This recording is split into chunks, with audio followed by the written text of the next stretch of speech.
You are listening to the Secular Buddhism podcast, and this is episode number 17.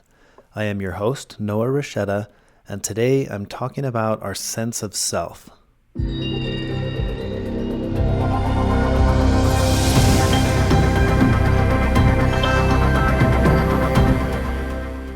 Welcome back to the Secular Buddhism podcast.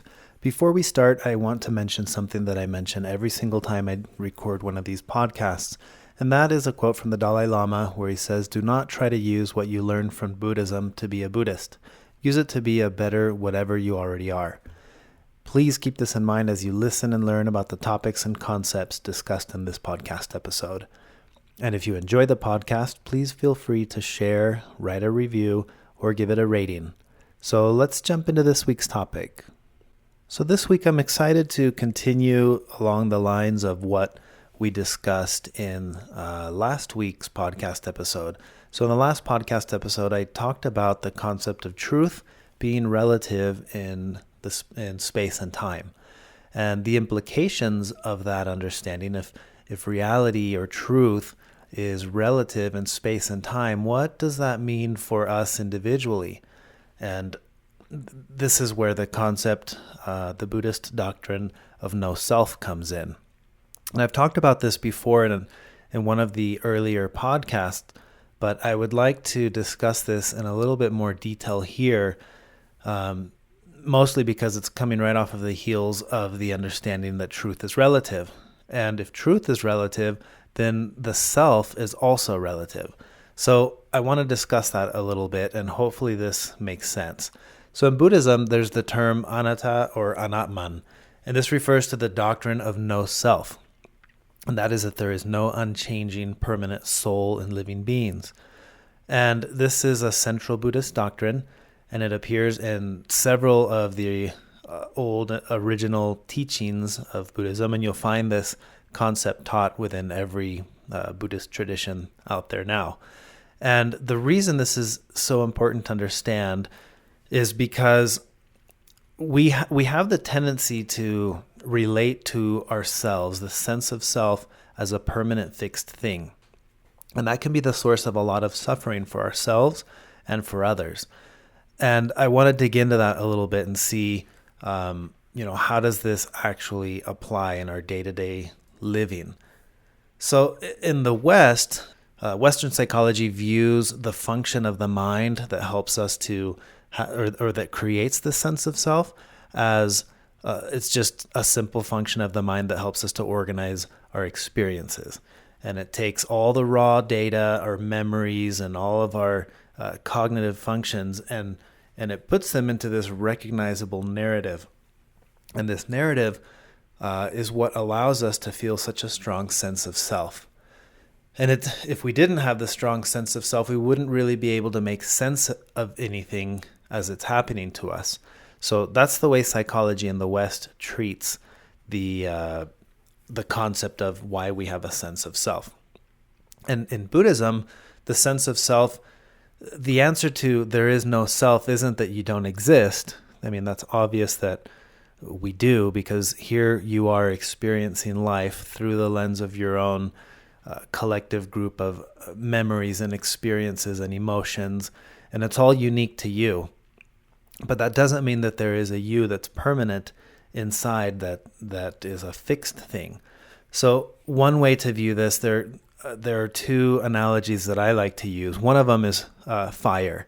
We're all familiar with fire, and if you have the right elements in place to create fire, fuel, oxygen, and then the process of actually lighting the fire, whether it be flint or however you start it, the moment you have fire remains as long as the elements or the causes and conditions required for fire to exist remain.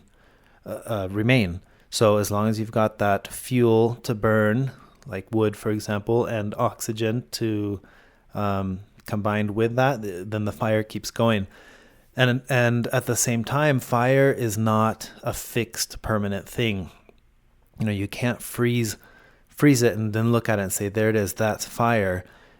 Fire is the constant process of the causes and conditions that are enabling fire to exist. So the flickering of the flame, it's a constant change.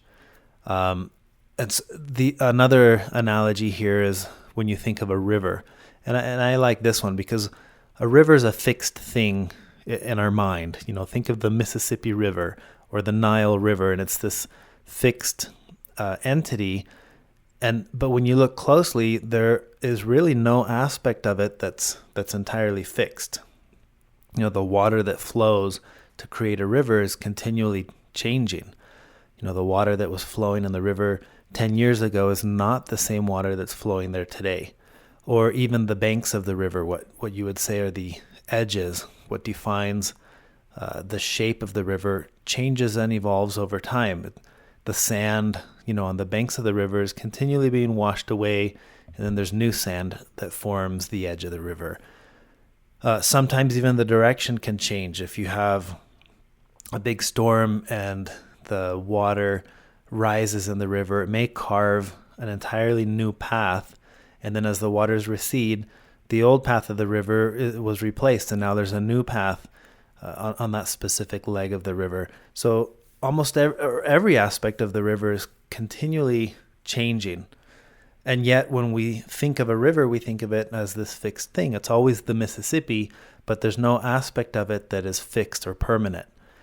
And the Buddhist view of the self is very much like that river. We are a collection of many things that make us us.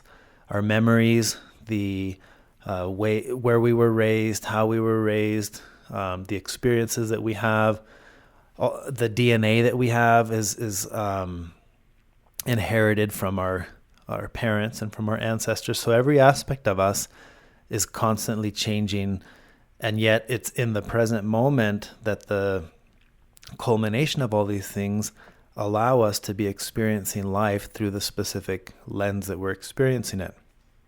We're like the Mississippi River right now. In its present form, it has, a defined shape, and it has a defined direction and a pretty regular water level height. But all of this is changing. None of it's fixed or permanent. And our sense of self is the same. Our memories are continually changing. We're continually adding new ones. We're continually forgetting old memories. Our emotions are constantly changing. What's interesting to me is I think that there is a part of us that actually understands and grasps this concept that we're not fixed entities. We're constantly changing and evolving. And at the same time, there's another part of us, the ego, that clings to the sense of self and says, I am fixed, permanent, and unchanging. And the example of the part of us that does understand that we're constantly changing, you see it everywhere, right? You've all heard, or perhaps even experienced it yourself, the idea that, oh, when I said that wasn't me, I was angry. Or when I did that, don't hold that against me. I was afraid. When we act under fear or under emotions like anger, we tend to look back on those moments and say, that wasn't me. Well, the thing is, that was you in this constantly changing state of who you are. That happened to be you, 10 minutes ago when you were mad, that's you. And then you get that 10 minutes later, the me that's here now and is no longer mad looks back and says, that wasn't me. Well, that's right, but that's how everything is. It's not just when we're mad or when we're angry. I think Snickers has done a really good job teaching this concept, and the way they've done it in their commercials, if you've seen them, you'll recall they usually show somebody acting in a certain way, and then it says, you're not you when you're hungry, and then another character will feed them a Snickers bar, and then it goes back to being someone else. It's like an entirely different person. And the whole concept that they're trying to insinuate is that you're not you when you're hungry. And that's true. But the thing is, it goes beyond that. It's not that you're not you when you're not hungry, is that there is no you that's the permanent fixed you. There's, the way you are when you're hungry may be different than how you are when you're satisfied. It may be different than how you are when you're completely overstuffed and full. It's a different you when you're angry. You're a different you when you're happy. You're a different you if you just found out you won the lottery, and you're a different you if you just found out you lost your job. Because there is no fixed permanent you. That's the idea, is that you're a continually ongoing changing process, much like the river, the Mississippi River. That seems like a fixed thing. I mean, we call it the Mississippi River. It's not like we have other names for it. It's constantly there, and yet there's not one single aspect of it that's fixed. And with the self, it's the same. We have a sense of self that seems permanent and fixed, when the reality is that there is not a single part of you or me that is fixed and permanent. And we do this, we seem to notice this when if you look back in time, I think it's pretty clear to say, okay, the me that was me 10 years ago is not the same me that is me today. Or the me, it doesn't have to be 10 years. It could be, if you're going through a drastic change in your life, the me that was me a year ago when I was in that marriage is not the same me now that I'm divorced and single. Or, the me in college that was very active and partying is not the same me 5 years later that has 2 little kids or 3 little kids. Or, think about almost any example of yourself extending into the past, and you'll understand that you is not the same you that you are now. There may be aspects of you that haven't changed, certain forms in your personality, and that only aggravates this illusion that there must be a permanent fixed you. The permanent fixed me is this or that. When the reality is, just because a certain part of you hasn't changed doesn't mean that it's not, that it can't change. And I talked about this the first time I talked about this topic, because some of the things that we tend to cling to in terms of the fixed sense of identity, an example of that would be our personality and how we are. Somebody who tends to always be a certain way only feeds that idea of, well, then there must be a permanent fixed me. But every aspect of you can change. All it takes is a fluctuation in hormones, or a change in how your mind works because you've been in an accident. So a traumatic brain injury can change you. There's so many things that can change you. So then what part of you is actually permanent and fixed? Well, you're not going to find it, because there is no part of you that's permanent and fixed. You are a continually changing thing, very much like a river is a continually changing thing. And I think it's awesome when we think about that. Now, in the world of psychology, this is explored a little bit by Carol Dweck. Carol is a professor of psychology at Stanford University, and she's done a lot of work on the idea of fixed mindset versus growth mindset. And I really like what she's done in her work, and I want to talk about this a little bit. But the concept of a fixed mindset versus a growth mindset is essentially that everything that we do has to do with our mindset much more than it has to do with specific skills and talent. So she did more than 20 years of research to show that our mindset is more than just a personality trait. It's not a fixed thing. And our mindset determines if we become optimistic or pessimistic, and it influences our goals, our attitudes, our relationships, how we raise our kids, and ultimately whether or not we live up to our full potential of how we can be. And her research has found that we essentially have 2 basic mindsets, a fixed mindset and a growth mindset. And the fixed mindset is when we tend to believe that all the things that we are, whether it be your talents, your abilities, personality traits, these are all set in stone. And intelligence is viewed as static. And that leads to the desire to want to look a certain way. I want to look smart. And then I have the tendency to avoid challenges because I don't want to fail at something that's going to change the way I already have my perception of how I'm supposed to be. So people with a fixed mindset tend to give up easily. They see efforts as fruitless, and they ignore useful negative feedback because it's negative. And with a fixed mindset, you're continually threatened by the success of others. With a fixed mindset, you generally plateau early and you achieve less than your full potential. And you tend to feel that you just are what you are. So this fixed mindset would be, an example of this is, I am, and then fill in the blank. And think about yourself here. Think about, in what way do you view yourself with a fixed mindset? I am smart, or I am dumb, or I am whatever it is. Now, the growth mindset is different. The growth mindset, you view the world and believe that your talents and your abilities and your personality traits, these are all things that are continually evolving and they can be developed. Intelligence is something that's developed. And this mindset leads to the desire to continually learn and therefore a tendency to embrace challenges and to persist in the face of setbacks and to see effort as the path to success. And it's easier to learn from criticism. With a growth mindset, you find lessons and inspiration in the success of others. And it's with a growth mindset that you can achieve high levels of achievement. So Dweck's research with the fixed mindset versus growth mindset has a lot of implications in parenting. And this is what interested me as the father of 3 little kids. The idea here is, with your kids, you don't want to give them the idea that things are fixed. So this is the difference of saying, good job on your test, you're so smart, versus saying, hey, good job on your test, you studied really hard and you got a good grade. Good job for working hard. One tends to create a fixed mindset that makes people think, I am this, I am that.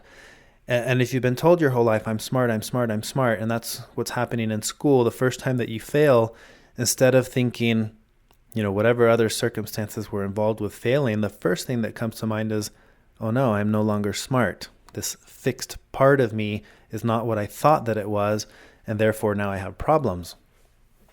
So in the last podcast episode, I talked about how there was that Facebook meme or quote going around that says, what screws us up the most in life is the picture in our heads of how it's supposed to be. Well, that same thinking applies here. I think what can really screw us up in life is to have a picture in our minds of who we are and who we're supposed to be, and completely ignoring the fact that there is no fixed version of you. It's like this growth mindset versus the fixed mindset. In the growth mindset, or I guess you could say, the secular Buddhist paradigm of understanding the world, all things are continually changing and evolving, including and especially your sense of self. And this creates a very, very big difference. If you were to look at yourself with a growth mindset, a mindset that's not fixed, nothing's permanent, and look at how you view your own successes and your own failures. These aren't fixed, permanent things.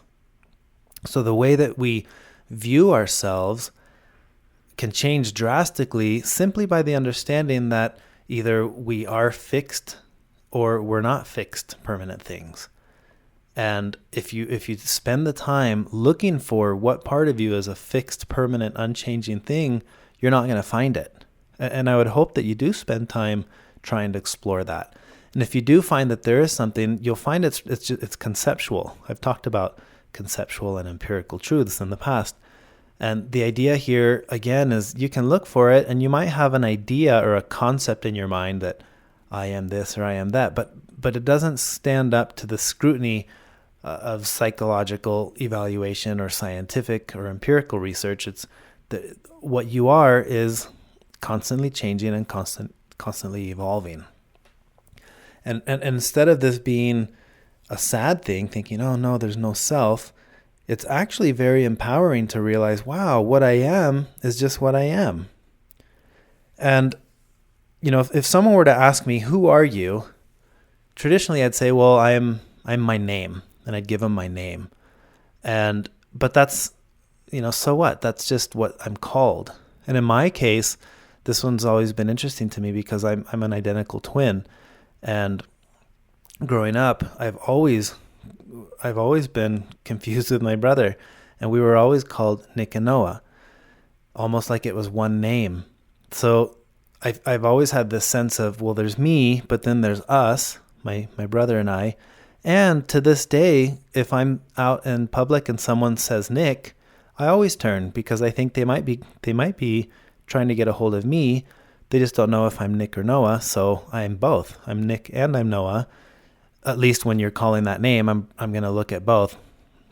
So for me, that's always been a fascinating form of introspection and thinking, well, I'm Noah. And I've also thought, what if we were switched at birth? What if I'm actually Nick? What if I've always been Nick and he's always been Noah? And nobody knew, because when we were born, somebody got confused and didn't realize which was which. And then they just started calling us the other name. What if I was always meant to be Nick and he was always meant to be Noah? And I don't know, maybe those are just some of the things that twins think about, but it's something I've always thought about. And it happened later in life with my last name. Only about a year ago, I was doing a lot of family history and research, and I'd always known that my last name is Serbian, and I felt this strong sense of identity with my last name and what it means, and where it came from and all the implications of my last name.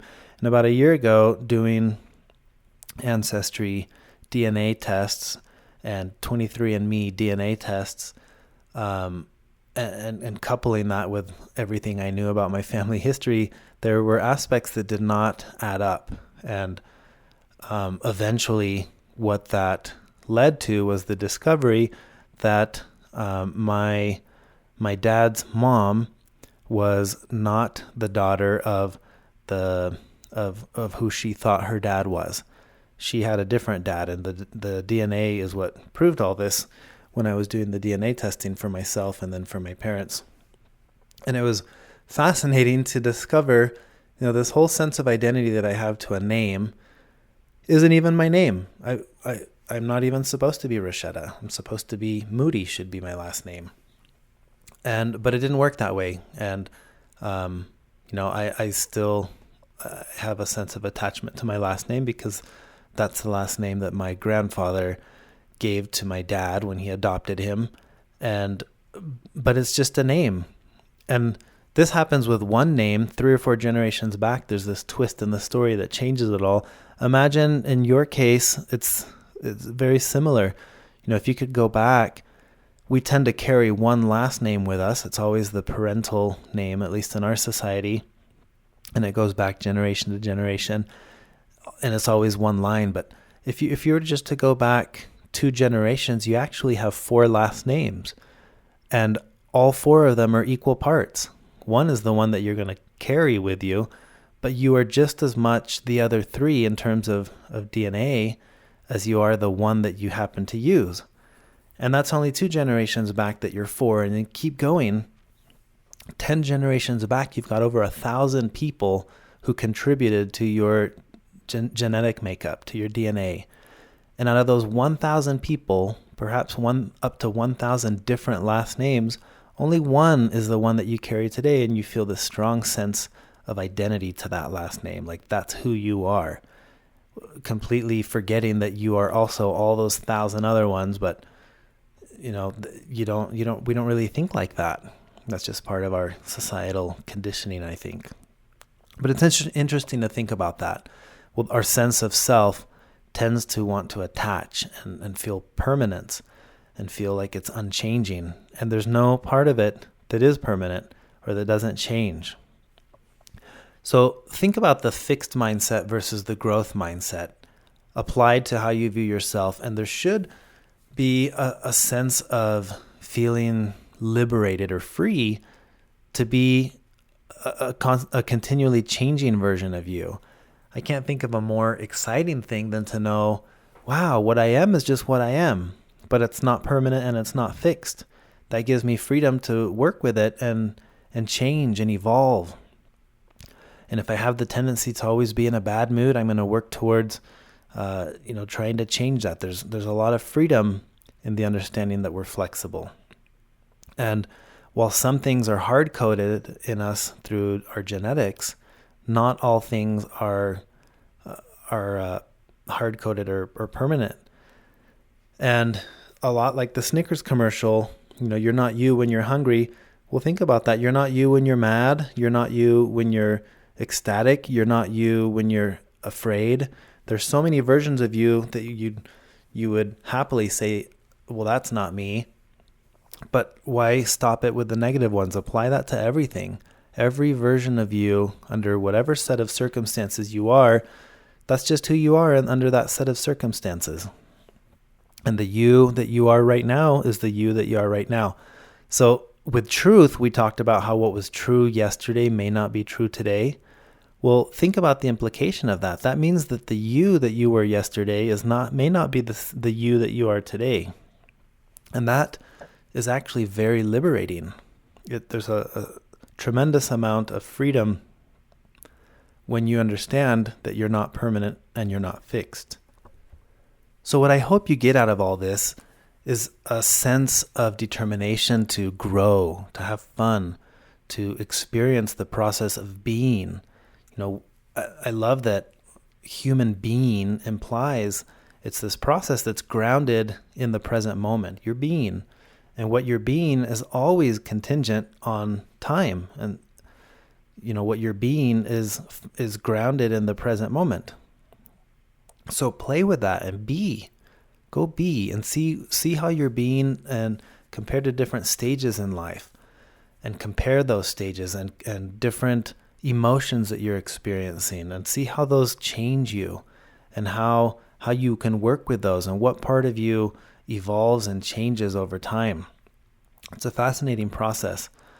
And when you can completely allow yourself to just be with the understanding that you're continually changing, there's a stronger sense of compassion, self-compassion, because what you start to notice is that I can look back at a previous version of me and I can have compassion for that me because I'll say, well, of course I acted the way that I did based on what I knew at the time or what I was experiencing at that specific phase of my life.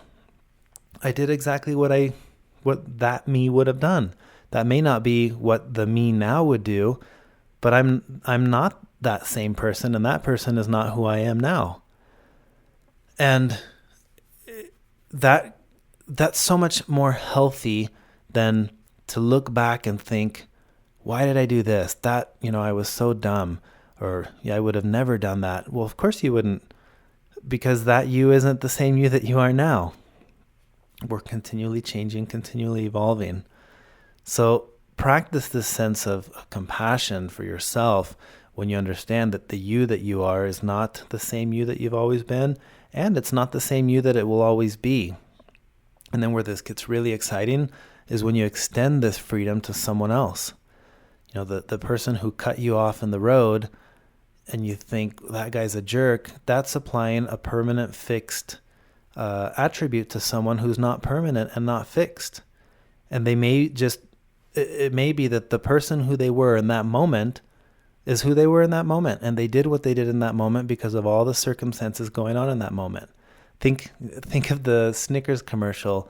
This might be the easiest way to picture it, but just think, oh, they must be hungry. That's not the real them. And next time somebody does something, think about that a bit and think, what could it be? Are they hungry? Are they angry? Are they afraid of something? What part of them is causing them to do this? And understand that it's not a permanent fixed thing. That person that's doing what they're doing is not permanent and they're not fixed, just like you are not permanent and you are not fixed. And I think this makes it a little more easy to have compassion for other beings because we're all doing the same thing. We're all being in the present moment based on a set of circumstances that are completely unique to each of us. Our memories, our experiences, they're all unique. And I think one of the bravest things you can do is to just show up and be seen as you. And one of the most loving things that you can do is to allow others that same sense of freedom and let them be what they are. What they are right now is what they are right now. It may not be what they were in the past, and it sure isn't going to be what they are in the future because that's the nature of continual change. And I think it gives us a lot more flexibility with how we view ourselves and how we view others. So that's what I wanted to discuss this week in the podcast. The concept of the ever-changing self, the sense of self that's not fixed and it's not permanent. And I think that's what makes us so beautiful. We're continually changing, continually evolving. And hopefully this makes sense to you. I'd love to discuss this further. Those of you who are in the Facebook Secular Buddhism study group, be a fun place to discuss it there, or on our Facebook page, or on the blog in the comments, wherever you want to. But I look forward to hearing from you guys and to discussing another topic in the next podcast episode. So thanks again. If you enjoyed this, please remember to share, give it a rating or review. I take all of your feedback very seriously, and I'm trying my best to improve these podcasts every day. So thank you very much for your time and attention, and until next time.